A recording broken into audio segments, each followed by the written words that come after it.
अस्सलामु अलैकुम व रहमतुल्लाहि व बरकातुहू। अऊज़ु बिल्लाहि मिनश शैतानिर रजीम। बिस्मिल्लाहिर रहमानिर रहीम। रब्बि इश्रह ली सदरी व यस्सिर ली अमरी वहलुल उक़दतम मिन लिसानी यफ़क़हू क़ौली। रब्बि ज़िदनी इल्मा। अल्लाहुम्मा अरिनल हक़्क़ हक़्क़न वरज़ुक़ना इत्तिबाअह व अरिनल बातिला बातिलन वरज़ुक़ना इज्तिनाबह। आमीन या रब्बल आलमीन। अल्लाहुम्मा तहिर क़ुलूबना मिनन निफ़ाक़ व अअमालना मिनर रिया व अलसिनतना मिनल कज़िब व अअयुनना मिनल ख़ियाना फ़इन्नका तअलमु ख़ाइनतल अअयुनि व मा तुख़फ़िस सुदूर। आमीन या रब्बल आलमीन। बच्चे, इस क्लास में हम लोग इंशाल्लाह ऑटम 2022 का क्वेश्चन नंबर 1 अटेम्प्ट करेंगे, that is related to code of ethics. तो बच्चे स्टार्ट करते हैं। सबसे पहला क्वेश्चन नंबर 1। आऊज़ु बिल्लाहि मिनश शैतानिर रजीम। बिस्मिल्लाहिर रहमानिर रहीम। बच्चे क्वेश्चन नंबर 1, इसके 3 पार्ट्स हैं। सबसे पहले हम स्टार्ट कर रहे हैं क्वेश्चन नंबर 1 का फर्स्ट पार्ट। इसी सीक्वेंस से हम इंशाल्लाह इस क्वेश्चन को कंप्लीट करेंगे। You are the quality control partner. आप क्यूसी पार्टनर हैं एक ऑडिट फर्म में। कुछ इंडिपेंडेंट मैटर्स प्रेजेंटली आपके सामने प्रेजेंट हो रहे हैं और आपने बताना है इन द गिवन सर्कमस्टांसेस हमारा कोर्स ऑफ एक्शन क्या होना चाहिए। ठीक हो गया? आप क्यूसी पार्टनर एक ऑडिट फर्म में। अब पार्ट ए स्टार्ट कर रहे हैं बच्चे। The firm has received an offer for appointment as auditor. Firm ने एक ऑफर रिसीव की है अपॉइंटमेंट के लिए कि वो एज ए ऑडिटर अपॉइंट हो जाए हाइपर HL हाइपर लिमिटेड के लिए। ईयर एंडिंग है 30 जून 2023। In place of outgoing auditor. Outgoing auditor की जगह पे आपकी फर्म को ऑफर की गई है कि आप हमारे ऑडिटर अपॉइंट हो जाए और ईयर एंडिंग 30 जून 2023 है। अब रिक्वायरमेंट में क्या है, आपने डिस्कस करना है क्या एक्शन होना चाहिए आपकी फर्म का रिगार्डिंग कम्युनिकेशन। अब ये सवाल किससे रिलेटेड पूछा गया है? क्वेश्चन किससे रिलेटेड है? कम्युनिकेशन से रिलेटेड। और कम्युनिकेशन भी किसके साथ? आउटगोइंग ऑडिटर के साथ कम्युनिकेट करना।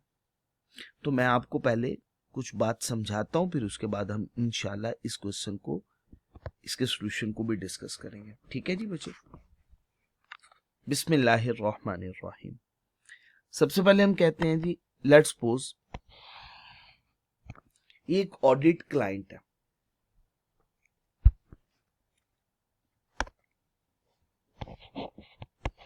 ऑडिट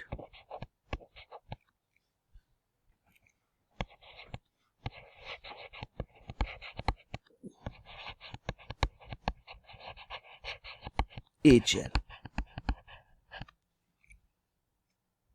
सही हो गया? अच्छा, अब इनके एक ऑडिटर साहब हैं,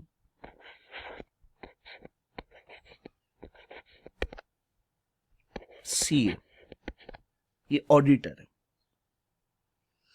अच्छा, अब इनके लिए डिफरेंट नेम्स यूज हो जाते हैं। क्या क्या नेम इनके लिए यूज हो सकते हैं? इन्हें कहा जा सकता है एग्जिस्टिंग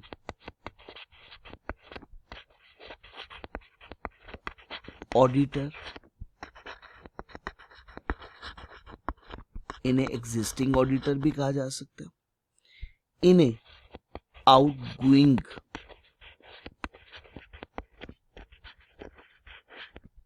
ऑडिटर भी कहा जा सकता है। जैसे कंपनीज एक्ट 2017 जब हम पढ़ रहे थे तो इन्हीं के लिए वर्ड हमने यूज किया था रिटायरिंग ऑडिटर। इन्हें रिटायरिंग ऑडिटर भी कहा जा सकता है। ठीक हो गया जी बच्चे?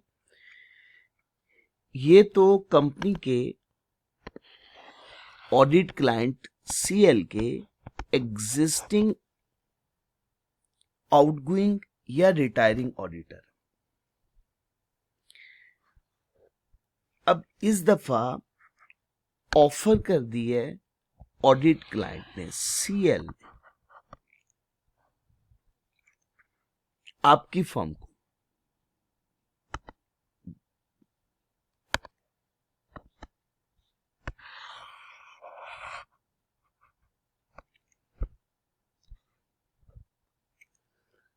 ऑडिट फर्म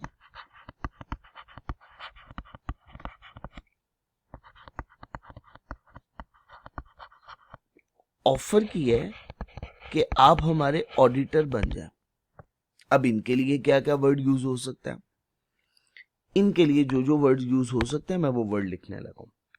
इनको बोला जा सकता है प्रोपोज्ड ऑडिटर,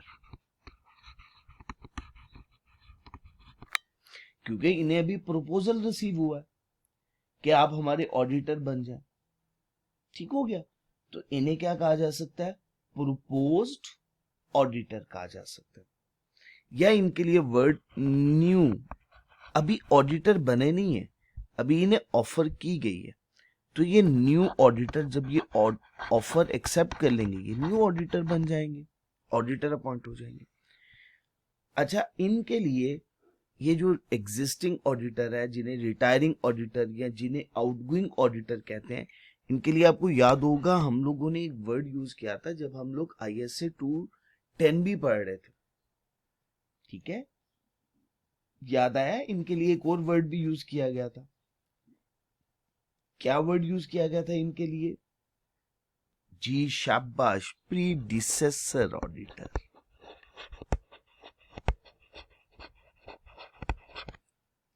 क्लियर होगी? अच्छा, अब सवाल ये है जो एग्जामिनर हमसे पूछना चाह रहे हैं, कह रहे हैं कि ये न्यू ऑडिटर को एंगेजमेंट को एक्सेप्ट करने से पहले कम्युनिकेट करना है एग्जिस्टिंग ऑडिटर के साथ। आप ये बताएं ये कम्युनिकेशन कैसे होगी? इस कम्युनिकेशन के बारे में सवाल पूछा जा रहा है। बात क्लियर हो गई? ये कम्युनिकेशन के बारे में पूछा गया, आप बताइएगा कम्युनिकेशन कैसे होगी। यहां तक बात क्लियर है? चले, मैं अब आपको इसका सॉल्यूशन बताता हूं, फिर उसके बाद हम इसकी रीडिंग भी करते हैं। बिस्मिल्लाहिर्रहमानिर्रहीम। बच्चे, सबसे पहले प्रोपोज्ड ऑडिटर स्टेप याद रखिएगा। सबसे पहले प्रोपोज्ड ऑडिटर ऑडिट फर्म है इन द गिवन सिचुएशन, वो ऑडिट क्लाइंट से इन राइटिंग परमिशन लेगी। क्या करेंगी? परमिशन ऑब्टेन करना। सबसे पहले स्टेप में क्या किया जाएगा? ऑडिट क्लाइंट से परमिशन हासिल की जाएगी कि हमें इजाजत दी जाए, हम आपके रिटायरिंग प्रीडिसेसर या एग्जिस्टिंग ऑडिटर से कम्युनिकेट करना चाह रहे हैं। तो सबसे पहले स्टेप में obtain the permission from the audit client. ठीक हो गया बच्चे? ये पहला स्टेप होगा। Second one, proposed auditor retiring auditor को कम्युनिकेट करेगा, इन राइटिंग लेटर लिखेगा और कहेगा कि आप जिस कंपनी के ऑडिटर थे उस कंपनी की तरफ से जो आपका ऑडिट क्लाइंट है, ऑडिट क्लाइंट था, उसकी तरफ से हमें ऑफर आई है। आप हमें बताएं कोई ऐसी बात, कोई ऐसी इंफॉर्मेशन जो आपके नॉलेज में मौजूद हो, हमें ऑडिट एक्सेप्ट करने से पहले उस बात का पता होना चाहिए, और अगर आप हमसे शेयर करना चाहते हैं तो काइंडली वो बात हमसे शेयर करें, जरूर करें हमसे शेयर। तो इसका मतलब क्या हुआ? सेकंड स्टेप में ऑडिट फर्म जो प्रोपोज्ड ऑडिटर है वो रिटायरिंग ऑडिटर को, आउटगोइंग ऑडिटर को या प्रीडिसेसर ऑडिटर को इन राइटिंग लेटर लिखेंगे और उनसे कहेंगे आपके नॉलेज में अगर कोई इंफॉर्मेशन है जो आप हमें बताना चाहते हैं इस ऑडिट को एक्सेप्ट करने से पहले, और जो हमें पता भी होनी चाहिए लाजमी, आप हमसे वो शेयर करें। 2 स्टेप हो गए। थर्ड वन स्टेप, अब रिटायरिंग ऑडिटर इसके पास दो ऑप्शन, या तो ये आंसर करेगा या आंसर नहीं करेगा। अब इसको आंसर करने के लिए ये होता है पहले क्लाइंट से परमिशन लेना होती है। मैं शेयर कर दूं, इन्होंने इजाजत दे दी तो शेयर कर देगा। शेयर कर दिया तो ऑडिट फर्म को उसके आंसर की बेस पर डिसाइड करना है क्या आया गिवन सिचुएशन में आंसर की बेस पे उसे एक्सेप्ट करना चाहिए या नहीं करना चाहिए। ठीक हो गया। और सेकेंडली, अगर कम्युनिकेट नहीं किया रिटायरिंग ऑडिटर ने कि क्लाइंट से परमिशन नहीं मिली या किसी और रीजन की वजह से कम्युनिकेट नहीं किया, अनएबल टू आंसर ही ना किया,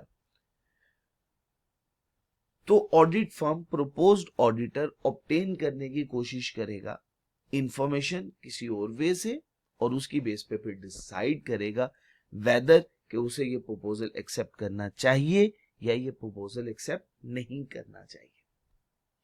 ठीक हो गया जी बच्चे, बात क्लियर हो गई? तो जी मैं बच्चे आपके साथ ये सॉल्यूशन भी शेयर करता हूं। बिस्मिल्लाहिर्रहमानिर्रहीम।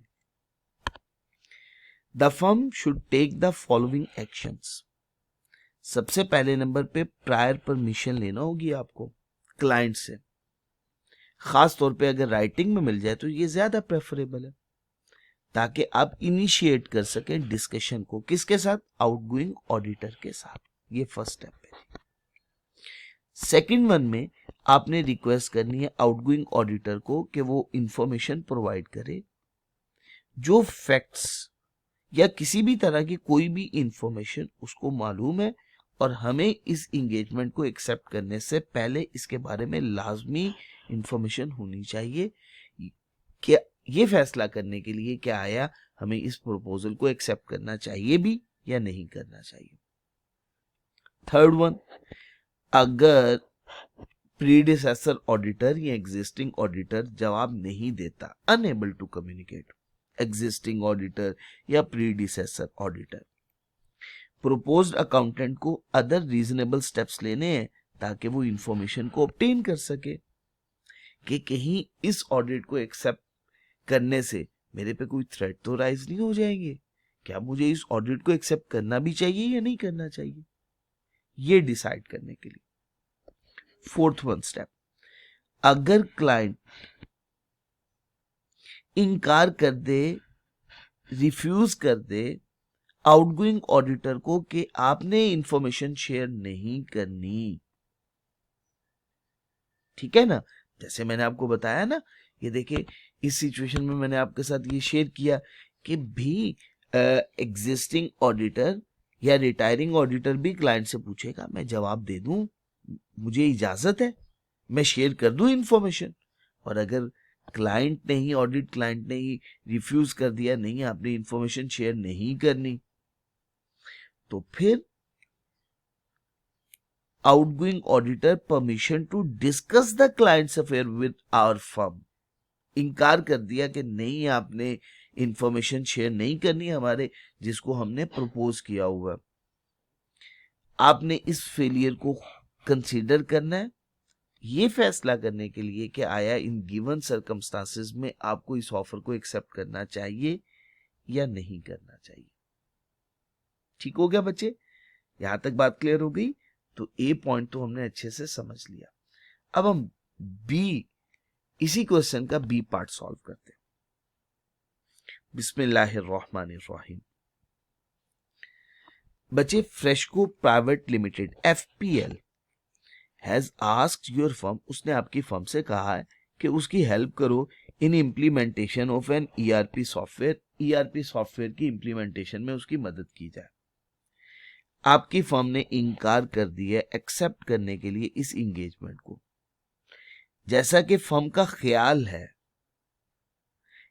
क्योंकि उसके पास रिक्वायर्ड कॉम्पिटेंसीज मौजूद नहीं है, he is not professionally competent,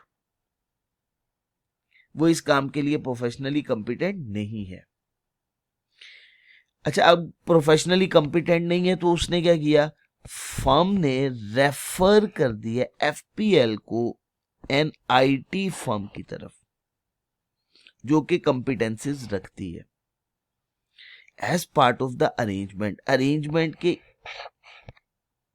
अंदर ये बात भी मौजूद है, IT firm will pay 15% of fee charge to FPL to your firm. IT firm क्या करेगी, आपको 15% फी पे करेगी. सम टाइम होता ही है,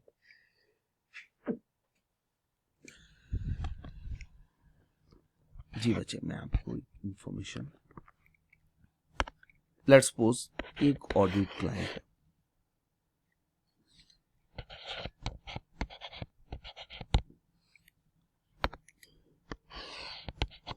ऑडिट क्लाइंट